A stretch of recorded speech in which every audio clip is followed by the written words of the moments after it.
This is a Caprino studio production, and I'm your host, Arun Sridhar. On behalf of all of us in the production team, I want to welcome you to another episode of our immersive production. So please wear your headphones or use an appropriate sound device to listen to the podcast.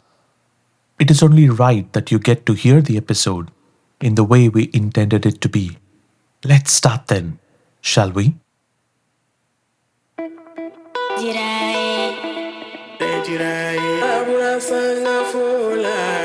Now. I want to tell you about this specific incident that happened to me.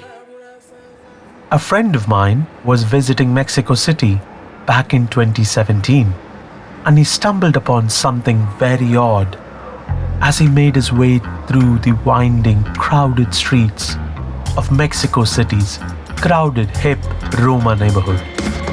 The mere reason he was there was to see what the specific hipster district looked like. And not surprisingly, it was the usual haunt of tourists like him.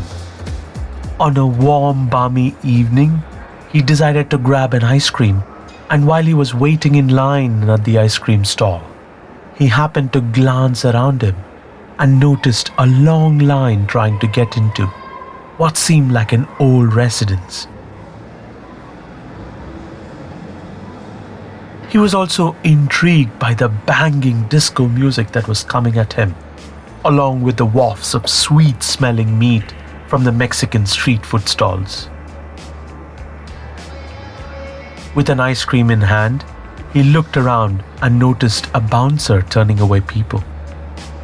After learning more, he went back, freshened up, he went back to this place and tried to get in without knowing what stood in his way. As the line snaked and he waited, he heard from people in the line that it was a nightclub. But a nightclub in a rundown terrace?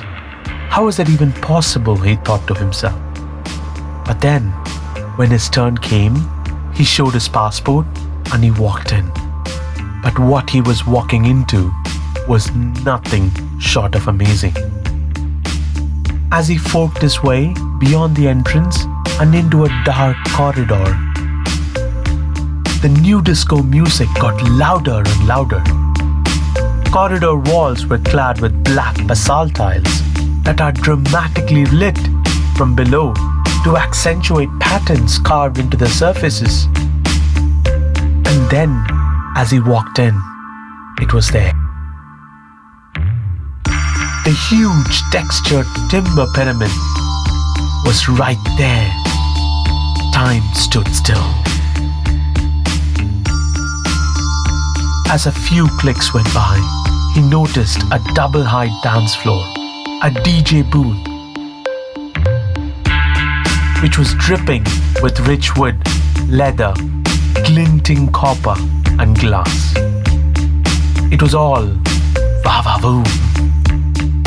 It was another disco, I thought.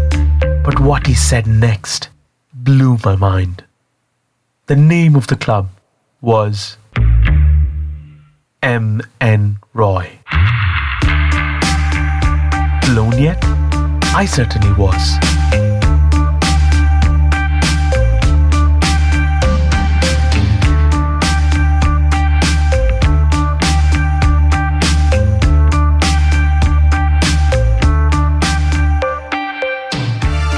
Initially, I thought the nightclub was named after what I thought was another Indian entrepreneur who made it big on the other side of the world.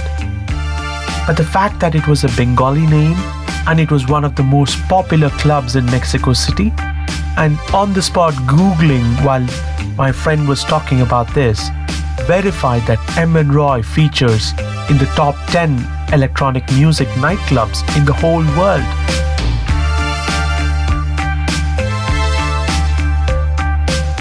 That was strange, I thought.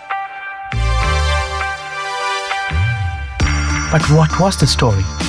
How did a Bengali name end up as the most popular nightclub in the Roma district of Mexico City?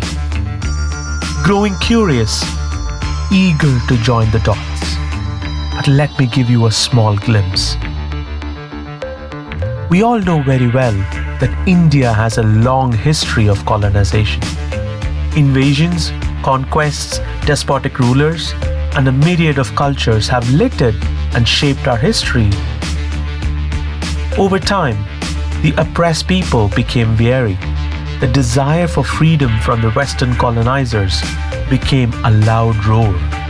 This thirst for Azadi instilled in some of us a rebellious streak and gave rise to a band of brothers who blazed their way through revolution to achieve their dreams. We all know that story, but as it pertains to this episode, it echoed 15,000 kilometers away.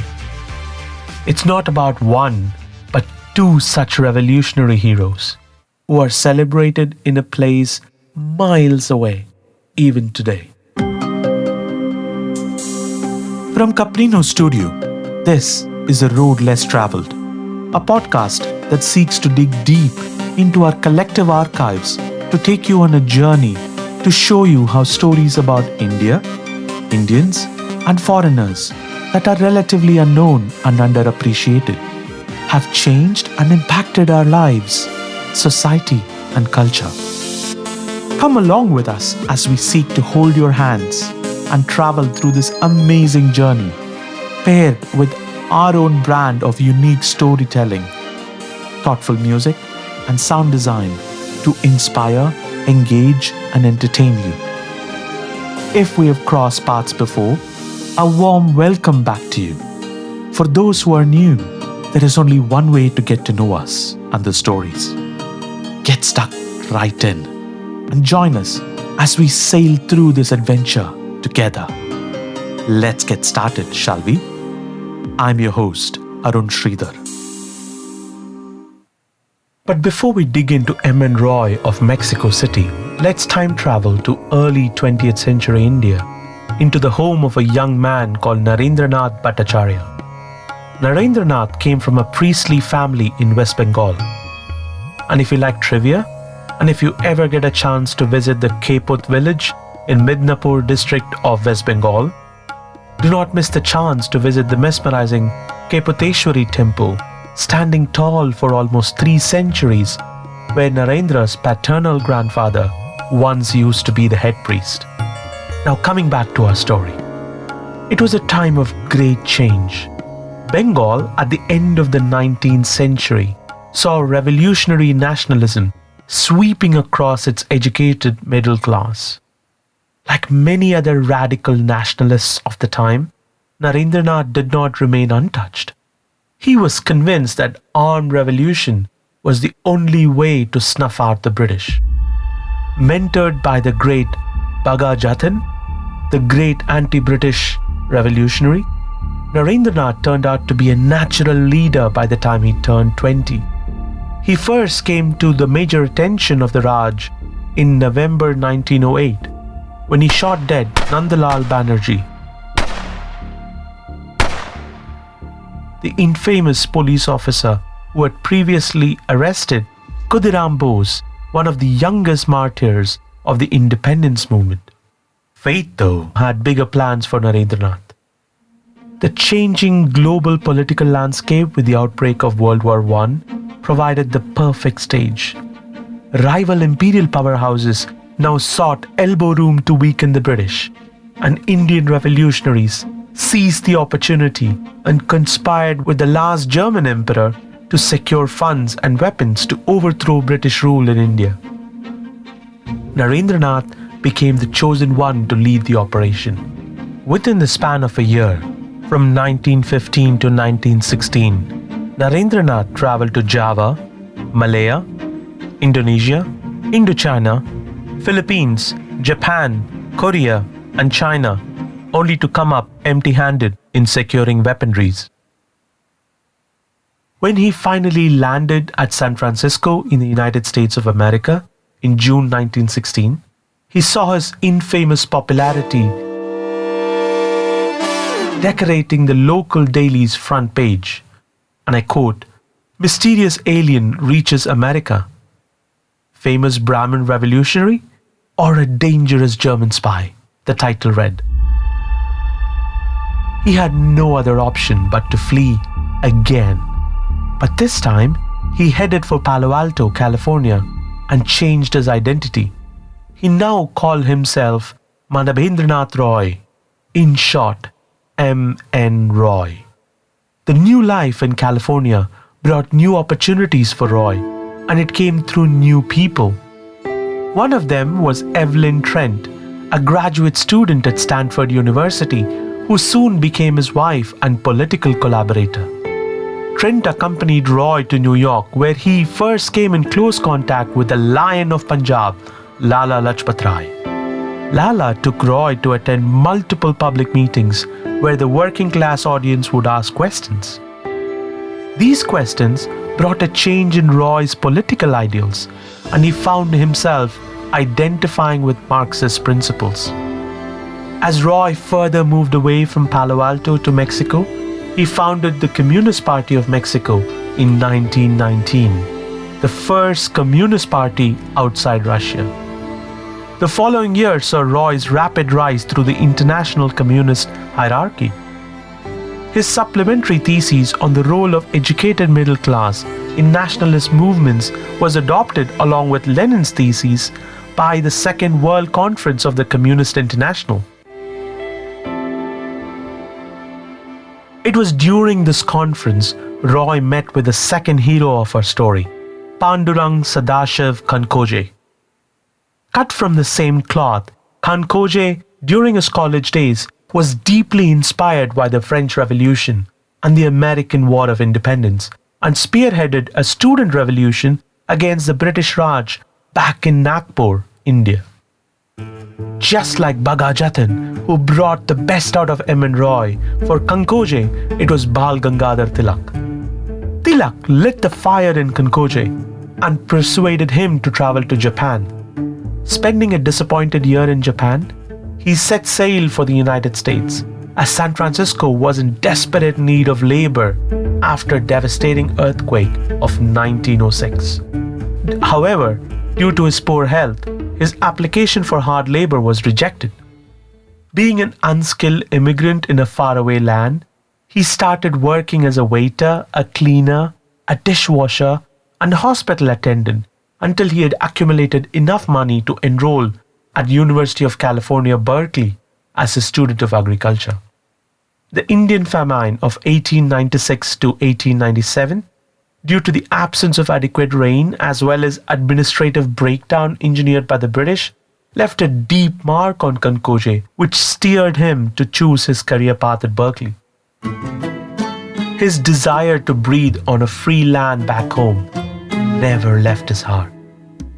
He soon joined the Mount Tamalpais Military Academy, which he thought would be of great assistance in helping him conduct his armed struggle against the British.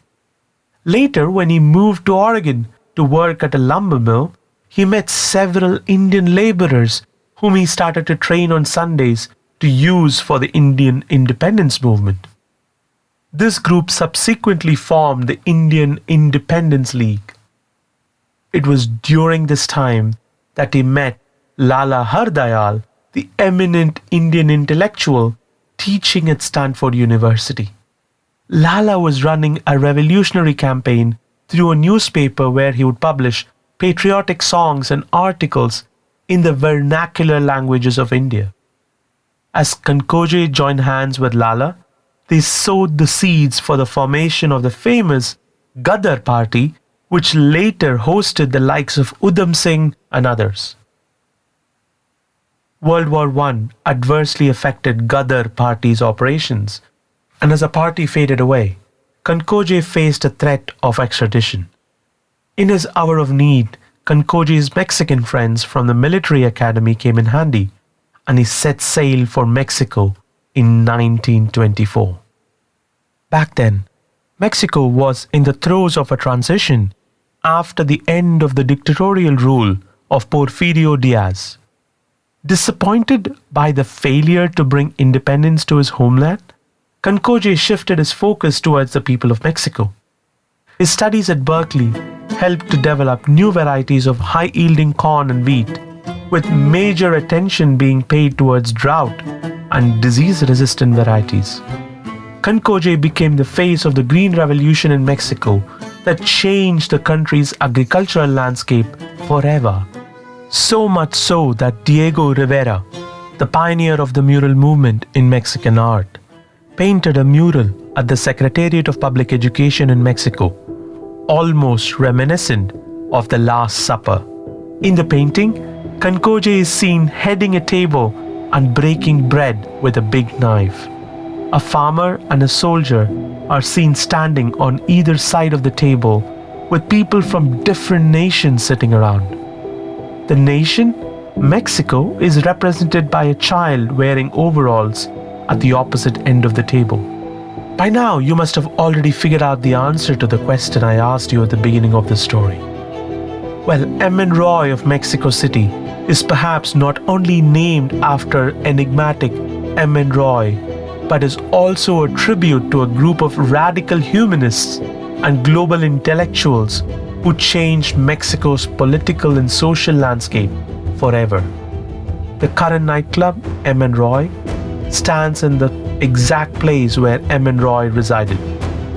It is no wonder then that in a land 15,000 kilometers away, a certain Roy remains synonymous with revolution, and a certain Concoje is hailed as a Hindu savant who won Mexico. Two guiding lights that healed one and all.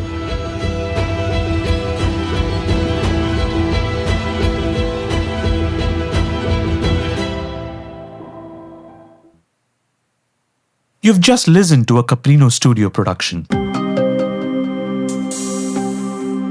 Our stories were written and edited with the valuable help of Bhattacharya. The impeccable compositions that you listened to were performed by Dr. ShivaShankar, and the sound design was done by myself and our wonderful sound engineer, Mr. Swaminathan ThiruGnanaSambandam. Look up our show notes and don't forget to follow us on Instagram and ensure you get all the updates on our WhatsApp channel. We will see you soon with more stories. Until then, stay well.